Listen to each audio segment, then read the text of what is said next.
right, so I'm here with Colin Nathan and Johnny Nathan. After a terrific evening at Carnival City, got a lot of wins for you, got 3 new IBF champions. How are you feeling? Yeah, it was a great event. Just great for boxing, great vibe, great atmosphere. And what a great comeback for Carnival City. I thought the fights were really competitive. I thought even though the guys came up short, obviously we were very happy we got a clean sweep on the 8 fights, but the guys came to fight, man. I mean, our fighters had to work hard to get their wins. You know what I mean? Well, I think all of them were special in their own way, I guess. So it'd be unfair to say one is better than the other, but I suppose we could go through some of the. I mean, they are your fighters. You're in the corner for them. Let's start maybe at the top. Kisa, he had a hard fight against Lucky Munyabane, and then he had to really make adjustments in that fight in order to get over the line. Well, I kind of figured it'd be like that. I thought they would bring the best out of each other, and I thought, like, you could see from the first round with Cat kind of going left side, right side, laterally, you kind of figured that Lucky would lead, which was kind of out of his plan because, like, most southpaws, even though he switch hits, are like counter punches. So I think the fact that Cat didn't just walk in kind of took him a little bit by surprise, and those surprising moments where Cat actually scored and used flashiness and used speed, and then he kept stepping around, and I think that kind of confused Lucky. And I also think that the speed was a massive factor. Also getting his shots off, keeping the center of the ring. Even when Lucky tried to bull him against ropes, Cat was like on point, nice tight defense. I just thought it was a really classic fight. Where do you see him going from here? Because obviously he's got the Africa title now. I mean, do you want to do a few defenses, or are you going to move him around? Well, I think he smashes us under Gingi. Like, I don't even think that's a race. So, it's a question of, do we defend the African belts? Do we move on to do an international? Do we keep him busy? There's just so many options right now. But I do think that there's levels, and I just think he's a level above the national champion. All right, so it's obviously it's good for him now because, I mean, he got his belt. He's been a Gauteng champion, but this obviously IBF is a totally different level. Let's move on to someone else that won a belt. Samkelo Frank, trained by Shannon. He was a bit expansive in the beginning with his punches, but he managed to get the win and drop his opponents. Yeah, I thought he tried a little too hard for the knockout. I thought he was comfortable on the win. I thought the point deduction and obviously the 2 knockdowns, there was no dispute. I thought Theo really as well, he had his moments at range where he's trying to pick off Frank, box off the counter and obviously, go on the back foot and kind of look for his moments. And I thought he also put up a great performance. I felt the last 2 rounds especially the last round, that we thought maybe Frank could maybe force a stoppage. But Theo was just game as hell. It was just such a great fight. A lot of, Eastern Cape first and Tata. Yeah. It's always that kind of element, and it was just great. And it was an exciting fight for the fans because, like I'm saying, there were moments in the fight where Theo actually picked him off. Nice uppercuts sometimes, good jabs, making him miss and countering. And I thought sometimes, Frank maybe been a little bit too eager to try and force the knockouts, He's in a similar position to Cat because, I mean, you mentioned Asanda, who has the SA title that's in Cat's division, but, Sabisi is also there. It's a great fight. That's a great fight. Would you do Sabisi against Frank? Yeah, of course. I mean, look, I think my objective is to make great fights for South Africa. And I think last Saturday we saw that. I think we saw some really great local fights. We also saw Nkatoli put on a great boxing clinic, and we saw Dlamini survive a scare at the end of the 3rd round and absolutely pulverize his opponent, which was great for the fans and great to see that Lorato's timing and his accuracy and his pinpoint shots were still there on point. Disappointing that he didn't make weight. I mean, we got to discuss that. And no excuses. I mean, he's learned his lesson. It cost him. But equally, I think he had flu 2 weeks before, but still, that's no excuse. I mean, we've had the discussion. He knows that, he said to me, actually, funny enough, he was back in the gym this week. Seriously, if you followed his stories. And then last night he sent me a picture of his weight, and it was really good because normally it's like 5-6 kilograms on that. And he said to me, I'm never missing weight again. So big respect to him. He's owned up to it. Again, I just thought it was a great performance. Got a scared towards the end of the third round on that right hand, but he did really well. Recovery was great. Defensively was good. And he just, the Thai kid came to fight, man. Like, wow, what an exciting fight. I was surprised that Ponpatek could take that much punishment as well, because he was eating uppercut after uppercut after uppercut. Did you think he was maybe going to go the distance at some point?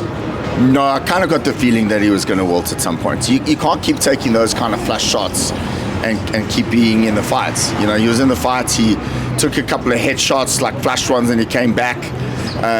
It looked like in the first round with Lorato switching down on their left hook down, that it could have been very close to the end.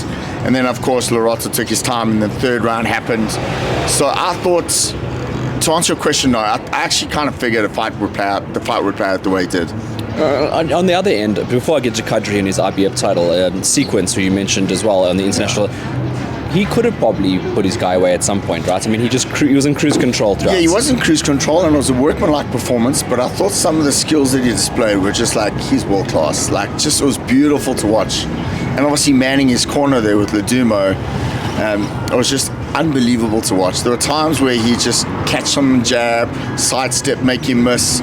Beautiful boxing. And you caught him with some really hard shots. I thought that, like, as the fight progressed, I thought maybe you could force a stoppage, but the Filipino is tough, man. Both him and the Thai fighter, they came to roll. They really, really came to fight. Yeah, and they both had big challenges in front of them, so they prepared adequately as well. I wanted to get to Ishmael because he got a stoppage there, which should have, it's a massive win for him, a massive confidence boost as well. The guy from Namibia was a Namibian champion, and they always come strong from Namibia, and Kadri managed to stop him in the 9th. Yeah, and I thought, some debate whether it was a premature stoppage. I thought the stoppage was fair by David Nivenez, I thought the stoppage was on point. He took the shots, gum shield dislodged, and it was kind of like a delayed reaction where he dropped his hands and he actually turned his back. And what's interesting about that performance is that a lot of people thought it was premature, but the opponent never complained. And he was game, and he was there to fight, competitive fight. I thought Ishmael was in control up until that point of the stoppage, and I know on the official scores he was ahead. But I do agree with you. I thought the Namibian was very tough, very game, came to fight and tested Kadri, and I think at the age of 25, Kadri's only going to get better and better. It's not the first time Kadri's hit someone with the right hand and they've lost all senses. It happened against Lucky Hobiani as well, where he also didn't know where he was. Yeah. But that's just what he has, and he has a stiff jab that he can drop people with. Yeah, I was impressed with. If I'm hypercritical, which I really am on my fighters, as you know, I thought he could have maybe let his hands go a little bit more. But defensively, he was really good, really sound. Good left hook downstairs, caught him with some good left hooks upstairs. The jab was key, kind of upset the Namibian's rhythm, and then the ending was just a classic 1-2 down the pipe on the right hand. And I just thought the referee really made a really, really good call.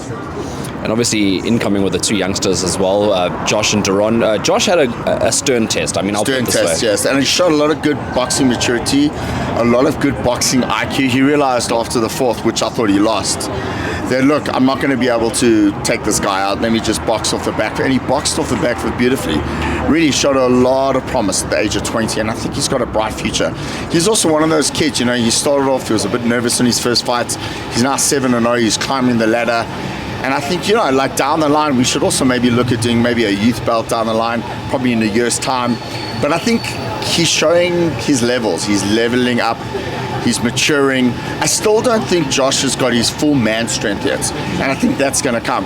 Where I think Daron, speaking about him, has his man strength, and he just needs to develop his skills a little bit more, be a little bit more patient. So between the two best friends, if they swap the roles, I think that's what we need to work on. And obviously, you can't work on a fighter becoming a mature man. That's going to come with time with Josh. That's why they complete each other, right, at the end of the day. But speaking about Josh, because obviously he's a bit further along. Daron, you still have to, go through the process of what you did with Josh, who's 4 fights behind him. Josh now steps into a really awkward zone where hard to find opponents for him, right? That are going to be able to step in there that you think are worthy opponents as well. Yeah, I think so. But again, he didn't have an extensive amateur career, neither did Daron. And it slowly does it. There's no rush. I'm not one of those guys who like pushing a fighter beyond the point of needing to be pushed. What's the point? They're young guys, they've got long careers, they're exciting, they draw cards. There's a lot of interest around the two of them, so why rush it? Like, what's the point of rushing it? And I don't want to forget him because he was on a previous bull, then he got bumped onto this bull. Hamza Hassim, I wasn't there in that corner for that fight, and I watched it yesterday, 2 days ago. And I was so impressed with him. Yeah. Good movement, good angles, game, aggressive on the front foot, and I think he's also another little star that personality. And he's humble but confident, and the way he let his hands go and the way he kind of cut corners and worked angles, I think the talent on display last week Saturday was just second to none. I really do think Larry and the team did a fantastic job for Boxing 5, and I think it's only going to get better. Of course, now we've got August, Porkita versus Thompson, and before that we've got Pumalele and a massive super fight. So there's a lot going on. Few announcements coming up soon. A couple of fighters have joined us. Going to be talking about that and probably in our next interview. So there's a lot of good buzz in the gym and in my office. And I think generally for boxing, we're seeing more tournaments again. You and I predicted this 18 months ago where we thought that the scope would be even bigger and better. And I think it really, really is. You're seeing now Kevin doing more events. I don't know what's going on with Legacy, but hopefully they come back as well. And there's just a nice buzz about boxing. It seems to be rising again. And I think that we just need to focus on the momentum, because BSA are making good decisions. They are making good strides within the sport. And obviously, not everyone's going to be happy, but that's just life, isn't it? We just interested in making good fights and obviously developing our talent to the point where they can compete internationally and obviously win internationally and become world champions as well. Well, thank goodness for Gauteng promoters, because I think they're doing the most at the moment. I mean, there are a lot of promoters that have invested personally in the sports. And you mentioned working with other people like Kevin Lorena. I don't think they've announced it yet, but you got a couple of fighters that will be fighting on one of the Aquila tournaments. I don't know which one it is. Yes, and also there's a new, well, I don't want to say new promoter. He's been around for 12 months now. Z-Boy down in East London. Great guy. Looking forward to a working relationship with him. We've been in comms for the last 5-6 months already. Lovely guy. Looking forward to making an announcement with him soon. And just some other fighters as well. The thing for me is that the more shows there are, the better it is for boxing, and the fighters get opportunities. It's about the fighters fighting, And I think we've seen a shift in the guard, haven't we? We've seen that. I think people are now starting to realize that it's actually about the fighters. It's about making good fights. The fighters come first. It's not about the guys who've got venues or broadcast deals. It's about the guys who actually put on good fights and make good fights, because it brings the crowds. We've seen that now. I mean, just because you mentioned August 23rd, I know this is probably the first time we spoke about it on camera, but you get to sit on the sidelines for this one. I know not really. Well, you represent Chris Sean, is right? my friend. Chris is my friend. Yeah. But Sean Porkita is my fighter, and I back my fighter 100%. And irrespective of my relationship with Chris, I'm backing Sean to beat him. It is what it is. It's a weird dynamic. It is a weird dynamic, but it's also sport and business. Yeah. And you know me, Hayden, when I get behind my fighter, I get behind my fighter 120%. Do you know why I think it's even more of a weird dynamic? Not to add, but also like Shannon's a hot box trainer, Chris is a look, I think it's got beyond the point now of being awkward, to be honest, because we realize it's right? Business. Yeah. And so I like the angle of father and son, but Kat's my partner, and we're gonna move Chris. It is what it is. And I said to Chris afterwards, I said to him, this was last week, so after we win, you and I are still gonna be friends. And he just laughed. He goes, you mean when I win? I'm like, no, mate, when we win. So it's one of those things, Hayden. And you know what I love about this is that after the fight, both guys are going to be friends. They're friends now. Obviously, they're not friends when the bell rings. And that's actually, someone actually asked me how I think the fight's going to play out. We've seen in the past when two friends fight each other, one or two things can happen. It's either a terrible fight, where it's like kind of a gentleman's agreement and they start laughing and talking to each other, or they go out and absolutely tear into each other and take their teeth out. And I think the latter one's what I'm looking forward to, because there's a lot of interest in this fight, and genuinely there's a lot of needle in terms of them, who is the best. One's the SA champ, the other one wants to get the belt back, then it's father and son dynamic. So yes, there's a lot of ego involved. You can't say, oh no, there isn't. But the reality is both camps want to win. I want to win. It is what it is. Sean's my guy. And I'm looking forward to August 23rd. I really, really am. And just speaking on that as well, I mean, you touched on it briefly in the beginning of the interview, Carnival City itself, the venue, going back. I mean, when was the last time you were there? So I was there for boxing. 2018, and then I know Fox Africa did a few events there. I'm not sure about the turnout because I wasn't there. I just saw it streamed.